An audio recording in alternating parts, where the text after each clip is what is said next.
বন্ধুরা, দেখো আমি আজকে আবার পিঠে বানাচ্ছি, পাটিসাপটা পিঠে। ঠিক আছে, আরও অনেক পিঠে বানাবো রাতেবেলা। আজকে সবাইকে বলছি শুভ মকর সংক্রান্তি। যারা যারা বাড়িতে পিঠে বানাচ্ছ সবাই কমেন্ট করে জানাবে। আর আমি এই যে পিঠে বানানো স্টার্ট করে দিয়েছি। সবে পাটিসাপটা পিঠে হয়েছে, এরপরে দুধ পুলি পিঠে বানাবো, তারপরে চিতই পিঠে বানাবো। এ দেখো বানাচ্ছি বন্ধুরা।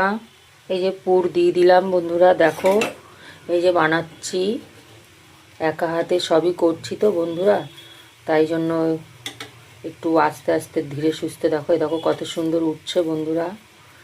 আমি কিন্তু চাল বেটে সুজি ভিজিয়ে রাখি দুধে, তারপরে এরকমভাবেই বানাই বন্ধুরা। আমি কিন্তু গুঁড়ো চাল দিয়ে করি না, মিক্সিতে চালটা বেটে নিই। একটু আঁচ কমিয়ে বাড়িয়ে দিতে হবে। মিক্সিতে চাল বেটে সুন্দর পিঠে করি বন্ধুরা। সবাইকে বলছি শুভ দুপুর, সবাই ভালো থাকবে, সুস্থ থাকবে। আর যাদের যাদের পিঠে খাওয়ার ইচ্ছে আছে আমাদের বাড়িতে চলে আসবে। ঠিক আছে বন্ধুরা, সব রকম পিঠে খাওয়াবো। Tata, by.